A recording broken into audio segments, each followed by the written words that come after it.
Okay, I would like to begin this session of the Danube Water Forum and to welcome you back to the session, which is the fourth session in the series of presentations and discussions. This session is one that will be focused on one of the very important relationships in the water sector, and that is the relationship between a utility and the local government on the one side and the general public. And we have three, I think, very, very good presentations highlighting elements of this relationship and the need for good relations between both the utility and the local government and that information and communication to the general public. The issue of information, openness of information has come up throughout the sessions earlier. We will try to ensure that there is sufficient time for at least some questions and dialogue, and Jelena has also some questions of the audience that will be done. My name, just for your information, is Philip Weller. I'm the head of the technical secretariat for the International Association of Water Service Companies of the Danube, and together with Jelena Janevska will moderate this session. Jelena is a representative of NALIS, and it's one of the issues that I would like to highlight is this particular session is being moderated by somebody from a water utility association on the one side and somebody from a local government organization or association of local governments. And we as institutions over the last years have been working more and more closely together because of the importance of this relationship. As I've mentioned, we have three presentations that will be presented. We'll have a presentation on the data collection in the city of Banja Luka and Banja Luka's role, which would have been the host of this event if we had held it in April before the corona crisis hit us. This presentation will be one that highlights the work that Banja Luka as a utility, but also in terms of collecting data amongst other utilities through the local utility association for the Republic of Srpska. And that presentation will be done pre-recorded, but Miodrag Babic is here with us. Similarly, the second presentation from Sombor, a municipal government representative, the mayor, Mr. Ratkovic, who will be with us, but the presentation he has prepared will be done on a pre-recorded basis as a way of making sure the connections are good. We had some difficulties in both instances with internet connections and wanted to make sure that the presentations were done in their entirety. The third presentation then from our colleagues at the European Bank for Reconstruction and Development, Damir Cengic, then he will be present on the screen, and Damir will share his PowerPoint presentation with us. Yeah, what just to say before we do begin, please do think about joining the lounge discussion that will happen after this session. It will be an opportunity to interact more informally with people. As was said in the previous session, it would be great if we could have had a drink together, but in any case, we will virtually be able to engage together. And you've just seen that the chat, the lounge link, which is a separate link from this one, is available in the chat. Please do ensure that you use the question and answer functions, and Jelena will go through these issues shortly. I've just seen that representative of the Republic of Srpska Ministry has joined us, and thank you once again for the colleagues from Banja Luka and the Ministry for their initial support to try to make this happen in Banja Luka. With that, I would turn it over to Jelena and ask that you carry on, Jelena, with the presentation or an introduction of the technical details related to the event. Thanks, Phil. It's my pleasure to be part of the first Danube Water Forum, and I would like to welcome all participants. all panelists, distinguished three panelists that we have during this session, and also the organizers of this important event. My name is Jelena Janevska, and I'm representing the network of associations of local authorities of Southeast Europe, and together with Phil, will co-moderate this session. As Philip mentioned, we are happy to be able, within the limits of Zoom webinar, to ensure that we have interaction with our audience. So far, I can see that 76 people have joined this session, and I wish that you are all active and enjoy through the whole duration of the session. The session will be recorded. Please be aware of it, and if you have any objection, then please make sure that you disconnect on time. The recording is made for documentation purposes, and it will be made available on demand. All the materials related to this session will be posted on the Voice of the Danube website in a couple of days after the event. There you will be able to find all the presentation and session summaries along with the on-demand recording. When it comes to interaction within this session, on the bottom of your screen, you can see the chat function and the Q&A function. And I see that some of you are already testing some of the functions. So the chat function is available there, and you can choose whether you address to the whole audience, including the panelists and the attendees, or only to the panelists. It's your choice. So use the chat to comment, to send regards, to send links, to share resources, and any other interaction that you would like to see happening with the peers that are part of this session. While the question and answer part, the part on the right side, is specifically designed for concrete questions that you would have for one of our distinguished panelists. So if you want to pose a question to any of our panelists, use the question and answer section of this website.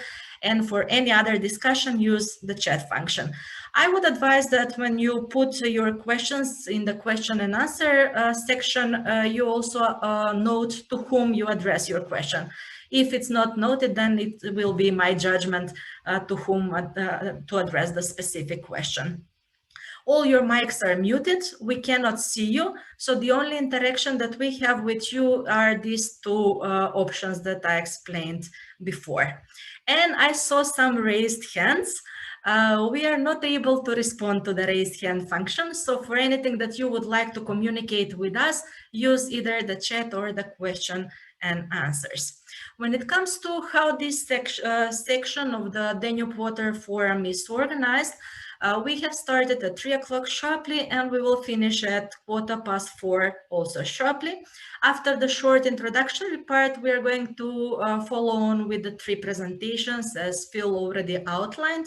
We will have Mr. Babic, Mr. Ratkovic, and Mr. Cengic addressing us with their presentations.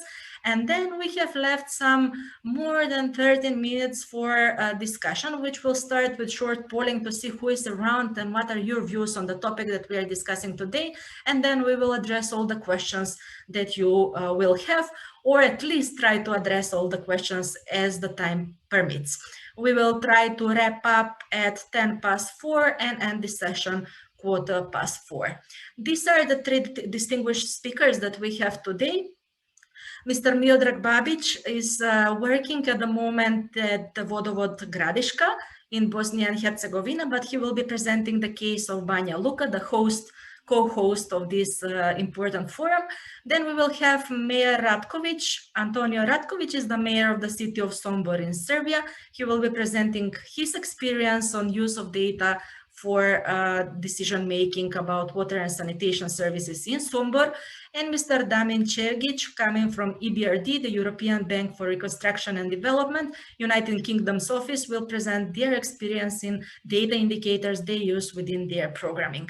I welcome you all once again, and I would invite Phil to start with the introduction of our first speaker. Thank you, Jelena, and as you can see, Miodrag Babic is the person who has prepared this session. As I indicated, it will be a pre-recorded session, and Miodrag is with us and will participate in the discussions afterwards. But if I could then have the recording begin. As you can see, Miodrag is with another company at the moment, but previously worked with Banja Luka, and on the basis of experience there, was involved in the activities that are going to be presented. And he's been a key part of the utility benchmarking program that IWD has been doing in the region, and a very good contributor through his activities to improving water services in Banja Luka and now in his new utility. So the presentation, can we begin, please? Hello, my name is Miodrag Babic, and I will present what the Banja Luka waterwork did to form the databases. Databases are very important for every waterwork, so if we want strong utility, we need to organize data collection. Benchmarking is a tool for data collection and continuous management and improvement of a company through data analysis.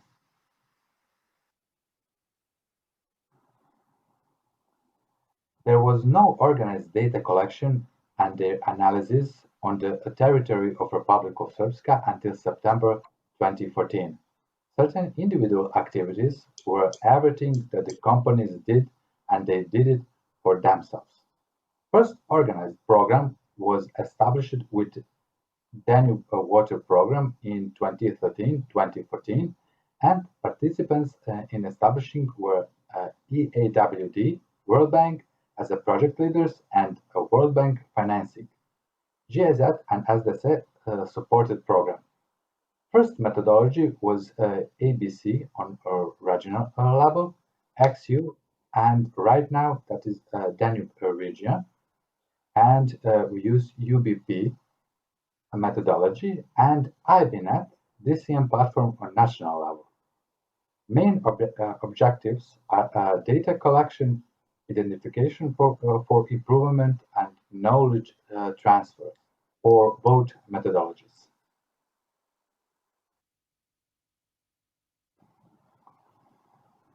According to the EBC methodology, water utility from Banja Luka has joined a regional platform made up of companies from the former Yugoslav in 2014. In 2015, also joined the national platform. 16 water utilities participate in a project led by the Aquasar network in BIG and founded by the EAWD. As part of this project, 44 water utilities from Bosnia and Herzegovina collected data for 2012, 2013, and 2014 in accordance with the IBNet methodology. There are some differences between methodology, I think, on ABC and IBNet, but both are for improvement of our companies. The regional benchmarking program is focused on ensuring that the utility could improve the performance through knowledge exchange with peers. The national platform is supported by the World Bank and Danube Water Program.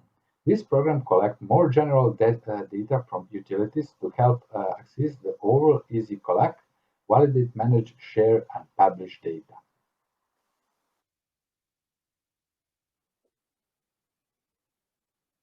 Since 2014, Waterwork Banja Luka, every year data on the water supply and sewage network are collected and analyzed separately.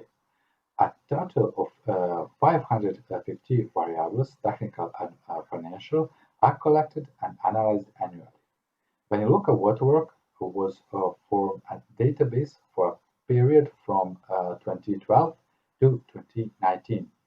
And analyze and report have been prepared to each year.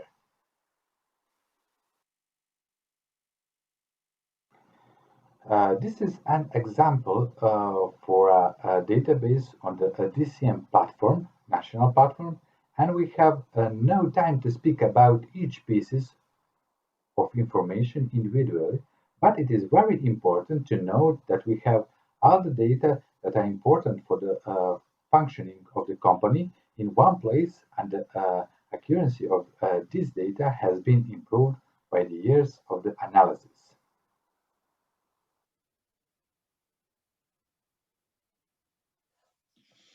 On this slide is an example for a UBP database, right now that is a regional Danube platform, and this is based for a period from 2013 till 2019.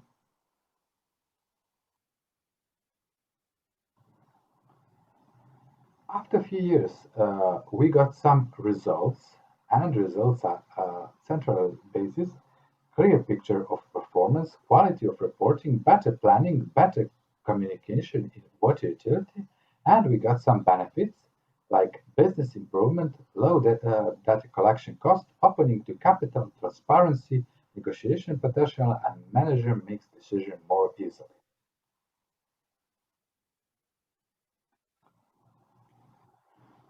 Also, I want to say a few words about benchmarking in Republic of Srpska, Water Utility Association of Republic of Srpska, and parallel with the development of benchmarking in Waterwork Banja Luka, animation was done on other waterwork companies in Republic of Srpska.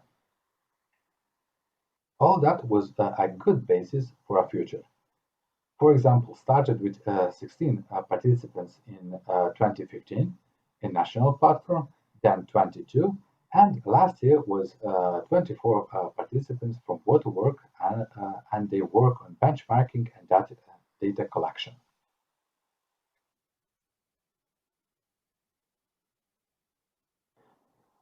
Thanks to participation of the Water Utility Association of Republic of Srpska and water utilities individually on a project, the association has joined a good basis to independently carry out activities on the implementation of international projects. Through cooperation with the EAWD, the association saw a chance to strengthen and improve the work of water utilities which are association members.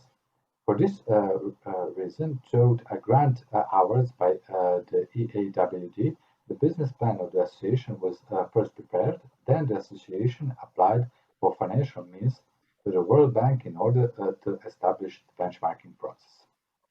The above-mentioned project should create a base for continuous work on benchmarking in water utilities that are members of the Water Utility Association of Republic of Srpska. The biggest benefit results from the project is that the water utilities work alone with the help of trainers who also came from the water utility Banja Luka, and data is collected through the DCM platform created specifically for data analysis. These are the results. For example, 5 workshops with 216 participants and created database in 24 companies.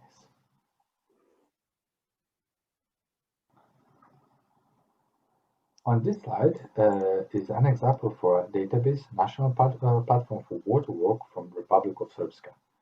In general, the data show that it is necessary to work a lot of the self-sustainability of the companies.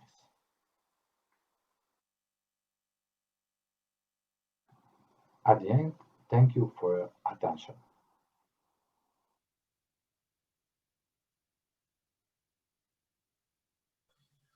Thanks a lot, Mr. Babic, for your valuable efforts in presenting the situation not only in Banja Luka, but also in the Republic of Srpska and Bosnia and Herzegovina in general. We will have the chance to go into more in-depth question in our discussion part of the session, and I already have several questions that I would be happy to ask you clarify for our audience and for the opportunity to learn from each other. As next speaker, we have the mayor of Sombor, Mr. Antonio Ratkovic, and I'm happy to welcome him and his team during this panel session. Because we have also part of the public administration having joining with Mr. Ratkovic, and also employees and representatives of the public utility company. It is very interesting that Mayor Ratkovic has several hats, several roles in his career and also at this session. He has been recently elected mayor of Sombor. Before that, for 4 years, he has been serving as deputy mayor. And before that, he was also employee in the public utility company, which is very, very interesting. Their public utility company is called Prostor, or Space in English. And it is very interesting that you, Mayor Ratkovic, bring all these different roles and can engage in the discussion afterwards with many examples how you link those experiences together and how you use the data that you get from your colleagues from the public utility company in shaping the decisions of Sombor municipality when it comes to water and sanitation services. In Mayor Ratkovic's presentation, which is, as Phil mentioned, pre-recorded, you will hear how the water and sanitation services in the city of Sombor evolved during the last several decades, what they are mostly proud of, and he will show some of the numbers which show how these services have improved during the decades in the city of Sombor. In the question and answer sessions later on, we will have the chance to explore more how the mayor as a public figure and manager of the city uses the data that is collected in order to shape the decisions, and also how they communicate these numbers and analysis with the public to raise awareness and increase their support for the decisions related to water and sanitation. So we will now hear the pre-recorded presentation and then continue with the next one. I would like to thank you all for being here today. It is my pleasure and great honor to be here in front of you to present data openness, the value of performance indicators for local governments and the general public by the views of the city of Sombor. So let's start. It is known that water is a condition for survival and sustainable development. This means that the water supply of the population must have priority over all other forms of use of water resources. Along with the development of the water supply system, the development of a wastewater drainage and treatment system is also a necessity. Given these facts, it is understandable that water supply and wastewater disposal have a central place in the water sector in all countries. That is why technological, information and management development is the most dynamic in these areas. The development of IT software enables the solution of the most complex problems in water supply and sewerage systems. Great progress has also been made in the management of water and sewerage companies, which approaches to rational property management have been developed. Water supply and history. Organized water supply in the city of Sombor began in 1961. The first pumping station in Sombor was built at the source of Jaroš in 1961, when the construction of water supply network began. Shortly afterwards, in 1964, the first wastewater treatment plant with a capacity of 20,000 EC started operating. Today, public utility company Vodokanal supplies water with two modern factories, one new and a reconstructed old factory that form one technological unit. Assessment of the situation in the field of water supply can be given in three basic segments: construction of water supply infrastructure, rational operation of water supply systems, and quality of drinking water. About 99% of the inhabitants of the city of Sombor are connected to the public system. In the previous period, Vodokanal implemented a series of measures to reduce losses in the water supply network. Losses in the city were reduced from 35% to about 26%. The treatment of drinking water is performed at the city source Jaroš, where water is pumped from the upper aquifer, which extends in the interval from 10 to 60 meters and makes it far better in terms of technology than the lower one, which extends in the interval from 100 to 160 meters. The capacity of the source wells, of which there are a total of 16, at the mentioned source is about 430 liters per second. The capacity of the factories for raw water purification is 400 liters per second. During the construction of the new and reconstruction of the old factory, the classic technology of raw water purification was retained. The technological process of conditioning in the factories consists of aeration, filtration, and water disinfection. Bearing in mind that water supply is the most important segment of the water sector, it is clear that the problems that accompany water supply in certain areas must be solved as a priority, such as inadequate water supply, high percentage of unbilled water quantities, low network pressure in critical parts of the day. As of July 2017, public utility company Vodokanal has taken on the obligation of water supply in 11 villages, being Čonoplja, Gakovo, Rastina, Aleksa Šantić, Stanišić, Kljajićevo, Telička, Stapar, and Doroslovo. All settlements have their own wells. meaning that they are supplied without processing of raw water from wells that cover the lower aquifer depth of 80 to 130 meters. Water in most settlements in some parameters did not meet the ordinance of hygienic safety of drinking water. With previously prepared documents, a general solution of the concept of water supply development in the municipality of Sombor, the city has started to connect all settlements to the central water supply system from the source Iași.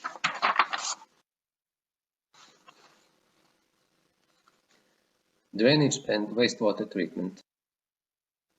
Achieving the emission requirements prescribed by Directive 91/271 EEC on wastewater treatment is a complex and long process. The transition period, the deadline for reaching the required standard, is agreed by the candidate country within the accession negotiations. The construction of the system for collection, evacuation and wastewater treatment of settlements, primary and secondary sewerage network, main sewage collectors and WWTP wastewater treatment plants is at a low level compared to the countries of the European Union, so most of the wastewater of settlements without the necessity treatment.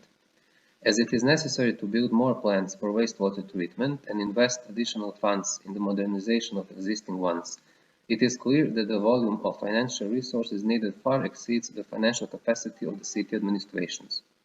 For this reason, it is necessary to seek sources of funding in institutions such as the European Union, European Structural Investment Funds. Funds from these funds are available at the different stages of accessions and full membership in the EU and available to a limited extent, so funding for network projects can be provided from international financial institutions such as EBRD, KfW Bank, the Council of European Development Bank. There is a significant difference in the degree of connection of the population to the sewage system. In relation to the connection to the water supply system, which represents a special danger for groundwater pollution. Of the facilities built in Serbia, a small number are in operation, and the number of those who work according to project criteria is even smaller. Public utility company Vodokanal has a long tradition in the processes of collection, drainage and treatment of wastewater.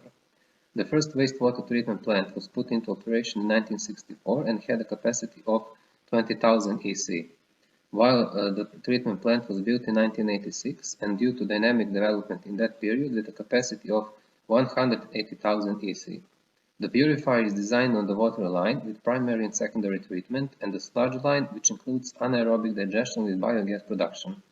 Biogas from the plant was used to heat the technological process and heat the buildings at the plant, and from this year it will be used to power the gas generator, which is part of the IPA cross-border cooperation project Serbia-Croatia. Using renewable energy sources, Vodokanal will strive to achieve complete energy independence at the wastewater treatment plant in the future. Considering the outdated technological concept of the plant, as well as the dilapidation of many parts of the technological process, the preparation of the technical documentation for the reconstruction and extension of the wastewater plant, as well as for the expansion of the city sewerage network, has begun. As we have stated before, the city of Sombor, like most other cities in Serbia, is not able to financially support such an investment. That is the reason why the city of Sombor and Vodokanal, together with the relevant ministry, are actively working to find funds for this project. The percentage of connection to the public sewage network in the city is over 70%. The percentage would be higher, but there are a number of users in whose streets our sewage lines has been built, but the number of connections is small despite a number of incentive measures for connection. Vodokanal subsidizes the construction of connections in the amount of 80% of the price. The inhabited places have neither a sewage network nor a treatment plant. The city of Sombor, together with Vodokanal, will solve this problem in accordance with the general project of collecting drainage and wastewater treatment in populated area. That solution proved to be the most favorable one in the techno-economic sense. Adoption of road standards on drinking water quality. Having in mind the primary function of water for the survival of the population, in Serbia much attention is paid to the quality of drinking water. In that sense, we have adopted an International Act on Water and Health. The Protocol on Water and Health is an international agreement implemented jointly by the WHO Regional Office for Europe and the United Nations Economic Commission for Europe. It arose from the need to emphasize an integrated approach to reducing pollution, maintaining and restoring water resources in order to protect human health. The Republic of Serbia ratified the protocol in April 2013, agreeing, like other signatory countries, to establish a comprehensive national and local surveillance and early warning system to prevent and adequately respond to water-related diseases. The competent ministries for health, water management and environmental protection, as signatories to this international agreement, take all appropriate measures to prevent, combat and reduce water-related diseases within integrated water management system aimed at sustainable use of water resources, environmental water quality, which does not endanger human health and protection of aquatic ecosystems. Digitalization and development of information systems in water supply. The application of IT software is of great importance in the design of plumbing systems. In this context, the Geographic Information System plays a major role. The MapInfo GIS software packages enable the analysis of the system operation in regular situations and the verification of individual management strategies. All tools and procedures have been created with the aim of enabling the user to update the network data in the simplest possible way, as well as to model the hydraulics of the water supply system and display the simulation results. Since 2019, we have introduced ADAMS software to consolidate resources, increase efficiency and reduce costs. The pipes of the water supply network have a limited lifespan, and one of the tasks of the city of Sombor and Vodokanal, as the company in charge of water supply, is the timely and planned rehabilitation of the water supply infrastructure. Increased consumption, changes in water quality over time, and existing environmental conditions are just some of the factors that affect the deterioration of the water supply network.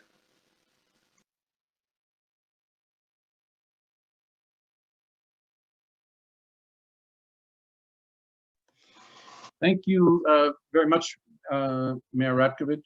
And yeah, I think there may have been a few areas just to say that I think the slides did not necessarily correspond with the text, but I think the messages were clear, and we will have a chance, as Yelena has said, to have follow-up conversations and discussions. You have in your presentation highlighted one of the key issues is that as a municipality, you need money, you need investment to be able to do the things that you need to do in terms of providing water supply or wastewater services for your citizens. We're very, very happy that the third presentation today, Damir Cengic from the EBRD, is going to talk about a particular program that EBRD has been doing to link the financing of the EBRD and the institutions that are supporting it to the improvements at the municipal governments and cities throughout the region. And EBRD is one of the key institutions in the region that has been supporting the water utility sector. It's very, very good that we have this opportunity, that this institution and all other financial institutions need to make their decisions based on information that municipal governments or utilities provide. And the benchmarking activities that were talked about, the basic data on tariffs, etc., are critical. I would now turn the floor over to Damir and ask that you provide your presentation, and we look forward to hearing the perspectives of a financial institution related to the challenges that we're faced with. Thank you, Philip, very much, and I would like to use the opportunity to greet every participant today and to thank you for having us participating in this forum. I will jump, in the interest of time, I will jump straight away to the presentation. Just let me share my screen. You should be able. Yeah, it's coming up. Yeah, we're good. Do you see the full screen, or do you see we see the notes as well, so you may want to... Okay, I'll just swap. Is it better now? There we go, yeah. Yeah, okay. As I said, I'll jump right to it. Global trends and local challenges. Cities in the EBRD region face common challenges relating to climate change and environmental degradation. They face challenges like varying population changes, energy security, growing infrastructure demands, life quality in the cities, climate change challenges, scarce resources, which include, among others, water resources. Central to the issue, deteriorating or obsolete urban infrastructures in our regions are degrading the quality of life and threatening environmental sustainability. The frequency of extreme weather events has doubled in the last 50 years. including fires, floods, storms, and similar, creating financial costs. Only in 2018, these costs were estimated to be around 100 billion US dollars globally. And how do cities contribute to the global challenge? Well, they account for 70% of the global greenhouse gases emissions. 75% of the energy consumption is done in and within cities. 80% of the GDP is generated in cities, while on the other hand, the cities account for only 1% of the land use. In 2017, 55% of the world's population, which stood at 7.2 billion, was urban, while it is anticipated that these percentages will increase to 68% by 2050, when 9.7 billion people are forecasted to be living on the planet. Hence, in order to address the beforehand mentioned global issues, we need to pay special attention to cities. EBRD has created a framework that will try to address these global issues. EBRD Green Cities offers a systematic approach to identifying and investing in municipal infrastructure improvements that address climate change and environmental challenges in cities. The program draws on the best practice and approaches linking strategic green city planning to investments. In so doing, the EBRD introduces cities in our countries of operations to a systematic approach to urban planning, an innovative approach linking strategic urban planning to investments, a planning process that emphasizes engagement with civil society, a focus on converting urban planning instruments into financing investments. EBRD Green City has three main elements or components: delivery of strategy and policy support through the Green City Action Plan, so-called the GCAP, the program's main tool and key innovation, facilitating and stimulating green cities infrastructure investments, particularly in the sectors of urban transport, water and wastewater, district heating energy, building energy efficiency, solid waste, renewable energy and climate resilience. And the third one is capacity building and technical assistance to support city administration, local stakeholders, and successfully implement these projects and investments. The size of the framework is currently at 1.5 billion euros, with the potential to be further expanded depending on the needs. Next slide shows all the cities which are part of the framework. 10 GCAPs have already been adopted. 5 GCAPs have been completed, 8 are currently underway, and 20 are planned with signed commitment letters and MOUs by the cities. This altogether totaling 43 cities in the EBRD Green Cities framework, all across from Warsaw to Ulaanbaatar, over Banja Luka, Skopje, Cairo, Amman, and so further. Since 2016, EBRD has invested over 600 million under the framework into sustainable infrastructure projects. On top of that, EBRD has managed to mobilize 1.5 billion euros through donor co-financing. The Green Cities projects generate over 600,000 tons of CO2 reductions per year. Almost 3,000 people participated in stakeholder engagement events so far. I'll talk now quickly about the eligibility criteria, which is as follows. The city must be located in an EBRD country of operations. The city must have at least a population of 100,000 people. The city must be willing to undertake and adopt a GCAP. A trigger project must initiate the GCAP in the following sectors: urban transport, water, wastewater, district energy, building energy efficiency, solid waste, renewable energy, street lighting, or climate resilience. What is also very important, all projects must target at least a 20% reduction in greenhouse gases, energy or resource consumption, like electricity or water or similar reduction, or have a significant climate resilience benefit. The process and the stages behind the EBRD Green Cities are as follows. Investments occur both at the trigger project for initiating a city's involvement in the framework, and as follow-on projects stemming from the actions and challenges identified in the GCAPs. EBRD does not oblige cities to fund any follow-up investments with EBRD funds. For example, Tbilisi from Georgia is implementing 13 actions from their approved GCAP already, while EBRD is currently only supporting 2 of these actions. Banja Luka is another good example, and I will come to that city later. When we talk about water and wastewater investments, the main goals are usually to improve water quality monitoring, leak detection and control, and work on smart irrigation in green spaces. The Green City Action Plan, the GCAP, are the program's key tool and are developed by cities with support from consultants procured and financed using donor funds.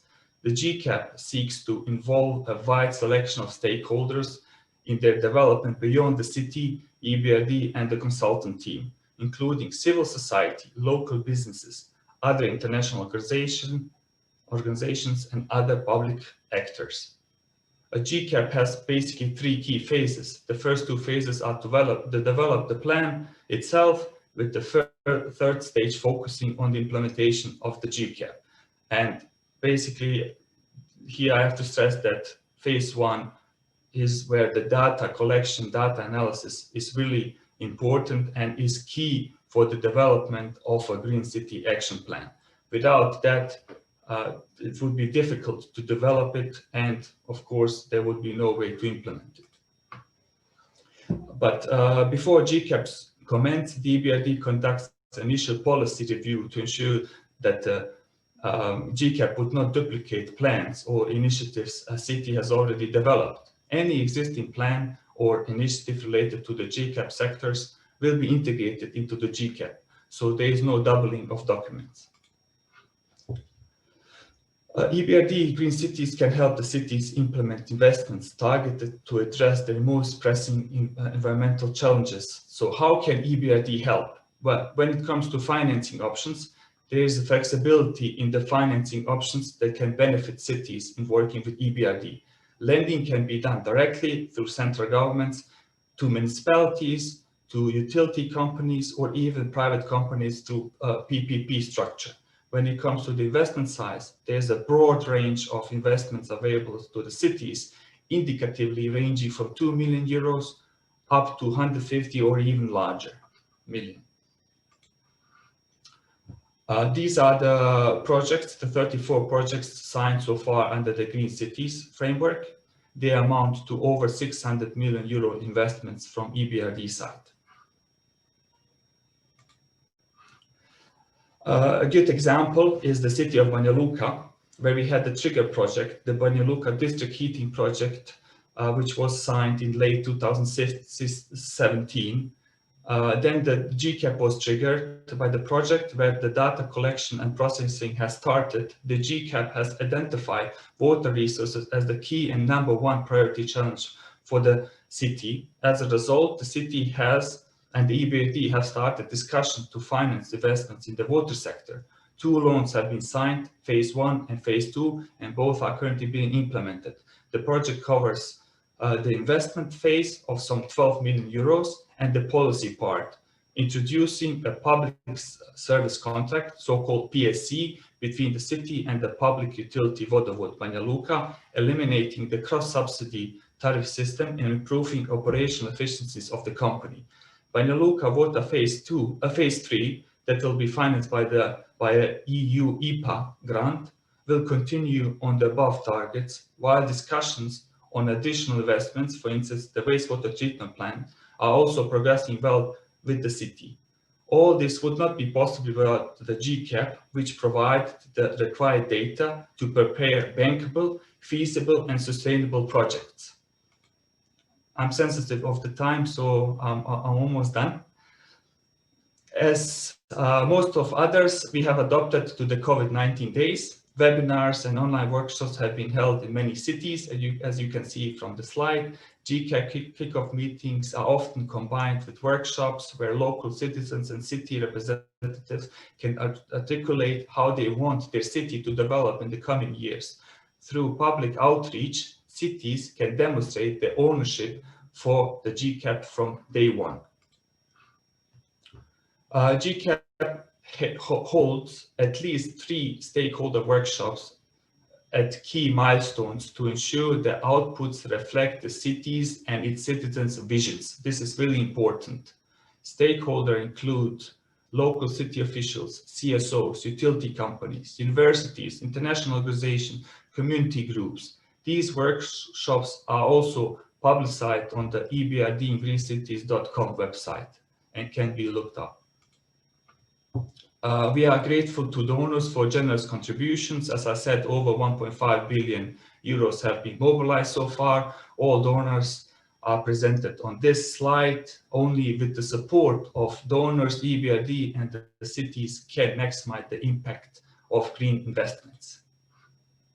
These are the contacts of my colleagues and myself, so please feel free to get in touch with us if you have questions beyond this forum.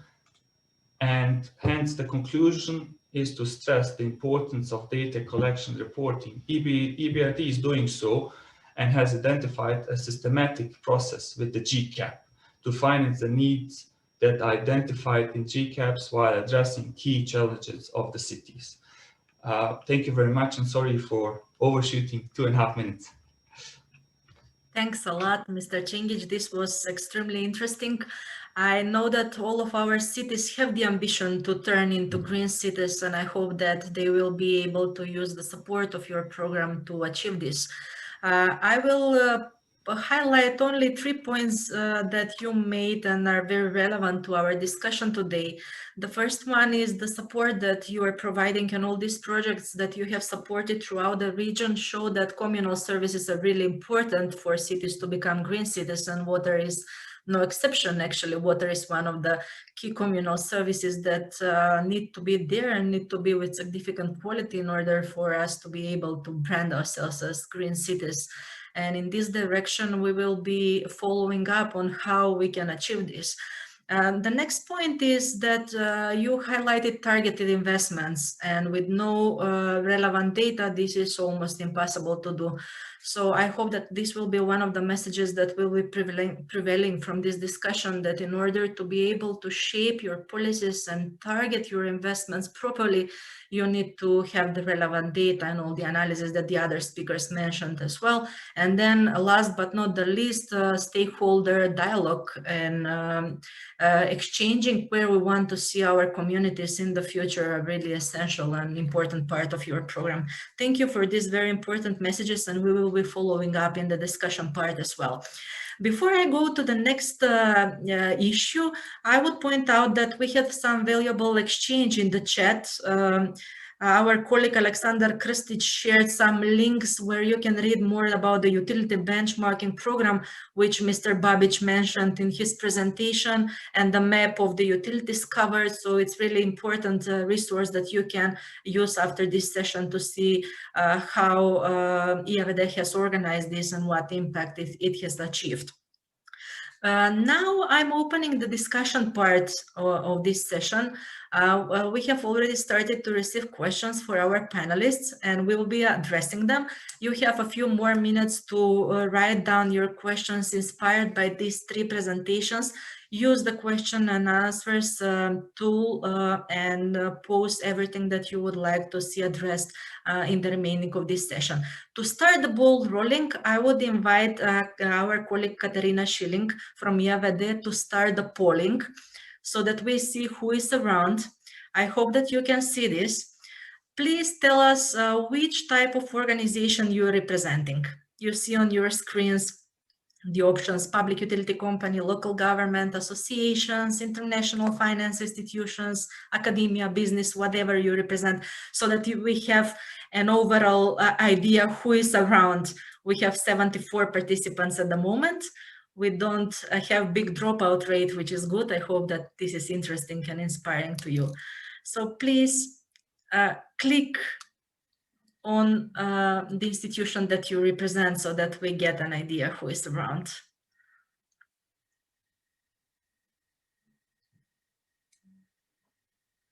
Okay, you're voting, but you can do it faster, I believe. We have only 7 people that identified themselves. Okay, this number is increasing dramatically now.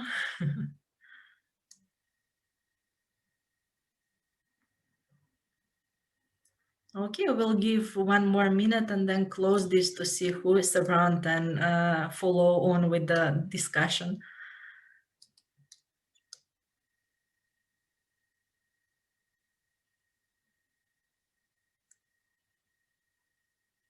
There is no voting link. I see in the chat that somebody is asking for the voting link. There is no voting link. It pops up on your screen. So you should be able to see it and you just click. There's no special link. You don't need to use your mobile phone or anything. Just on the screen, click. Okay, Kathy, can we share the results? Okay, I will share them. We have different wide representation, I would say. We have representatives from businesses, we have representatives from local governments, public utility companies, although not that many.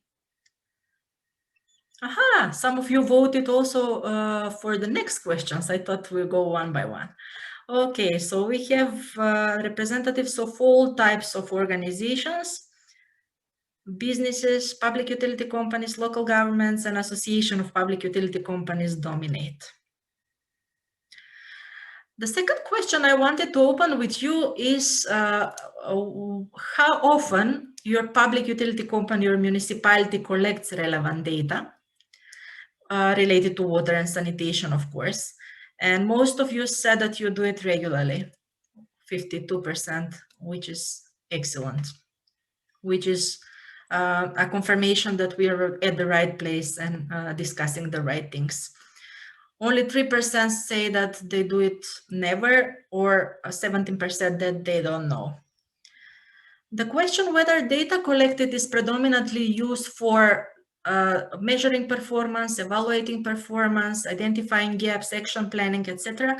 We have measuring performance dominating, followed by evaluating performance, identifying gaps, action planning, corrective measures, investment planning, communication with relevant stakeholders. So basically all these, awareness raising as well, all these things that were listed are the things that you use the information collected for. Excellent. It would be great if you can share some of these experiences in the chat at least. Okay, I will stop sharing the results now and start the discussion. I would open this discussion with the first question that we got. It is directed to Mayor Ratkovic. Mayor Ratkovic, you have pointed out that the data you collect is very much used for shaping the investments in the water and sanitation sector in your city. But one of the people in the audiences and also I were interested, how do you communicate with citizens? You have mentioned that you have 70% coverage of your network, which is, I would say, low. And you also emphasize this in your presentation that you're working to increase this. And you have been providing incentives to citizens as well, which brings us to the point that communication with citizens is really important. My question would be, how do you communicate with the citizens when it comes to improvement of the water and sanitation services and all the challenges that you have around this issue? And in addition to this, the question from the audience was whether you work or cooperate with IT companies in order to digitalize this cooperation and communication with citizens when it comes to informing them about the quality of water, the challenges that you are facing, etc. So I would invite you now to address this question, Mayor Ratkovic. So about the questions that you have for yourself and the questions that were asked by our participants, we can say that the city and the water utility has established a web app that enables citizens to let us know about problems in water network that they have. We also conduct surveys on a regular level and are often we are open for communication with IT companies and citizens to improve the conditions on the network and on the whole water system. Thanks a lot, Mayor Ratkovic. You have once again confirmed that digitalization is important for you and the way you do business and communicate with the citizens related to water and sanitation challenges and issues in general. I would now like to address to Mr. Babic with a question, with a request actually to share some of the key examples of changes that you have made in Banja Luka in particular when it comes to water and sanitation services, which resulted from the analysis that you have done. You have mentioned that you have been doing this since 2012, and annually you produce reports which analyze all the challenges that you have. But could you illustrate a couple of examples of improvements that were results as a result of this analysis and the activities that you implemented as a follow-up to this data collection and analysis? Hello. First, thank you for the opportunity to present activities related to benchmarking in Republic of Srpska and Banja Luka. In presentation, I spoke about benchmarking and data collection in Banja Luka and also in Republic of Srpska, and it is a very important topic for improvement company because like I said, if we want strong utility, we need to organize data collection, and also we need to have a good quality of data. So maybe first result is that we right now we have better quality of data for whole company, and also we have better reporting and better planning for water services.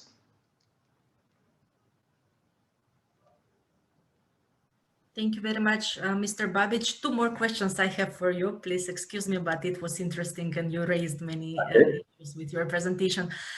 You have mentioned that you are using a quite sophisticated, I would say, system for data collection and analysis. Is this system sustainable? How do you plan to support this system in the future after the support of IAVD and the Danube Water Program? Do you have a vision on this? Okay, we start in, like I said, 2014, and first EWD and also World Bank support us, you know, in Bosnia and Herzegovina, Republic of Srpska, and Banja Luka. So we create whole benchmarking process with supporting of, like I said, EAWD and World Bank, but also association of water utility of Republic of Srpska. Spoke with ministry about some process, and we want to also ministry to help us and want to one sustainable process for future. Thank you. Actually, you have brought me to my last question to you, I promise. Related to national or regional, better to say, in Bosnia and Herzegovina, policies related to water and sanitation. You have mentioned in your presentation that 60% of the water utilities companies have been included in this process of data collection, which is significant and I'm sure gives very good insight into the state of the sector in the country. Have you used this data to push for shaping adequate policies at regional and national level based on this data you collect? Okay, in this moment, we use data for reporting for the cities. But also we want to use that for the ministries. We have more or less one problem in the Republic of Srpska because three ministries right now are responsible for water utilities company. And we want to change that. So that is a problem, and we want to solve that. Perfect. Thank you very much. I'm happy to hear that what you collect and the picture you get by collecting this data also creates a vision where you want to take the water and sanitation services at regional, at national level. I will now address a question to Mr. Cengic. Mr. Cengic, you have remarkable experience with various cities around Europe as part of your program. Based on your experience, when it comes to data collection and communication of that data, what's the most challenging for cities? What data is difficult for them to collect and then communicate with the public and also with the relevant stakeholders and institutions? Well, the key challenge is basically having the data available. We are still not at this stage where cities have been in a position to collect data over a certain period of time, which could be used. So I mean, it's all kind of data which is not existing, and only couple years back they started to collect, like the mayor of Sombor said that they are doing it online. They create websites where citizens can basically connect and express their issues. But the way we are trying to do is through these workshops and these stakeholder participations, where we try to get as many people as possible to participate and basically to hear out what the citizens' needs are. So yeah, the experience, the data is not there yet. We still need to work on it, but without the data, we cannot determine what the needs are, and we cannot propose the best investments to the citizens, which is at the end the goal. Thank you very much. Yes, probably this is one of the way to go. Actually, the pressure from citizens must be there to the institutions and to the local government and public utility companies in order to push them for collecting the right data and telling the story behind it and using it for all these purposes that we have mentioned in our polling and also in the presentations of our distinguished panelists. I don't see any open questions in the question and answer part of our Zoom webinar. So please get the courage and open all the issues that you would like to see us addressing in the next couple of minutes, because we are approaching slowly towards the end of this session. And don't miss the opportunity to have our three speakers addressing what you wish to discuss related to data transparency and how this data is used by the both municipalities and public utility companies to shape decisions, but also communicate with the public. Philip, do you maybe have any open question related to our panelists until we get again on board our participants? Yeah, thank you, Yelena. I was just going to write it in the chat, because I think all of you have highlighted the necessity of what I would call systems for managing. And I know the work that's been done in the Republic of Srpska in collecting data, that somebody has to take that responsibility and organize it. From what the Mayor Ratkovic had indicated, is within his own company, they've been participating in the asset management program, working with a system of companies that are helping one another improve their asset management registry. And the EBRD is essentially a network of people who are doing the things together. What I wanted to just ask essentially all three of the participants, it seems to me getting these systems to manage information is essential. And if each of you could just speak to how such systems get created or are able to be, as you've, I think, even asked already now, financed. The answer, I think, in part was perhaps through the ministry. In a number of cases, it's through programs like the Danube Water Program or the RCDN project. But how can you maintain these cities? Can you get people to pay for the kind of services that we're talking about, information about utilities and their operations?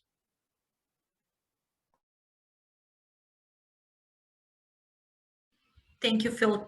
Yeah, the question was to all three of the speakers, but I'm not sure if maybe you just go through, if you could go through one by one, perhaps, if anybody wanted to speak, Jelena. Yes, whoever wishes to reflect on Phil's question, please feel free to do so. If I may start, just when it comes to EBRD, I mean, we're working with cities, administrations, and we as a bank cannot provide, of course, these services because we're just financing. But what we can do is to provide loans or donor money with, through technical cooperation, which is used actually to support the local authorities, cities, to basically create, implement, and manage these systems. Basically knowledge transfer and all this. And all that this is done, of course, by consultants, as we as a bank are not, this is not our core business. But when it comes to long-term sustainability, of course, all services need to be sustainable in the long run. And that's why we are pushing so much on the policy side with the PSCs, with FOPIPs, to basically help the utilities pass all the costs to the end user, basically using the user space approach at the end of the day, so they can be profitable, or they can break even, so they can deliver the service to the citizens at the end of the day. Thanks a lot, Mr. Chingic. I have one more question for you. Actually, the audience has one more question for you related to digitalization of public utility companies. So we have emphasized that this is a very important aspect. And the question from the audience was whether EBRD has such an initiative for supporting utility digitalization. There is discussions ongoing currently in the bank. There is nothing yet proposed out there, but it is something that we are discussing because we have several departments within the bank covering several sectors. Some sectors are more advanced when it comes to digitalization, but in this sector, at least what I'm covering, this Western Balkans, we have not progressed yet there, but definitely it's something which is out there, and it will be part of our future discussions and involvement. Thanks a lot. And probably all the difficulties that we are facing right now in the period of COVID crisis would further urge the need for shaping such services. Yeah, that's the only question that we had. We will give 1 minute more time for questions from the audience before we wrap up. So this is the last chance for you to ask a question. Please do so in the question and answer or in the chat function now. At the end, if you like us to address any additional question, if not, then I will turn it to Philip for a wrap up. Maybe if I could just ask one quick question to the mayor, is how often does he get a, what I would call detailed report from the utility on their performance? And is that in the report form, or is it just a verbal report? So thanks for question. We are getting it once a week. So we as a city are having reports from the water utility once per week, and then we can measure their assessment and their performance.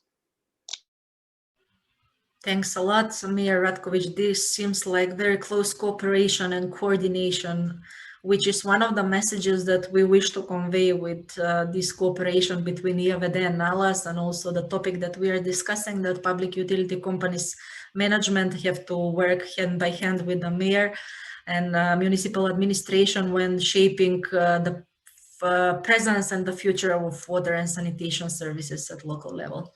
Thank you very much for this contribution. Phil?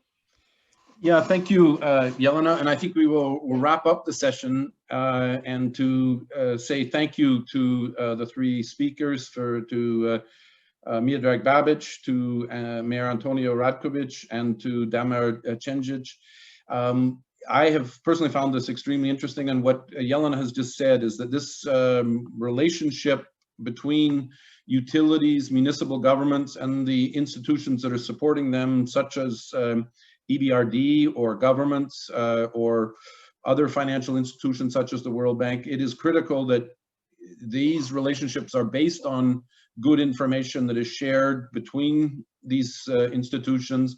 And as Jelena has just pointed out, IWD as a utility association is very anxious to strengthen the types of mechanisms that are needed to support municipal governments in helping them work with financial institutions to get investment back into the services, to improve them, particularly for the region that we're talking about, which requires an upgrade of the investments in order to ensure that the services are effectively being delivered to the citizens of the region, and to expand the services for some cities and locations where the services are not yet available. Yeah, I would say thank you, as I've indicated, to all three of the presenters, to you, Jelena, as well, and appreciated very much this opportunity. This is an issue that we will continue to be actively engaged in. IWD itself has a commitment, as you mentioned, Jelena, to data collection from utilities, primarily for improving the utility, internally in the utility.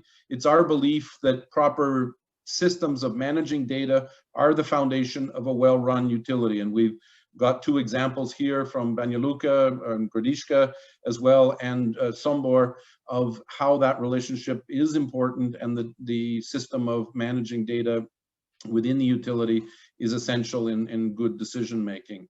And the program that EBRD is operating is that, as has been pointed out by Damir, cannot work without a good sound basis of information from the utility and the city governments.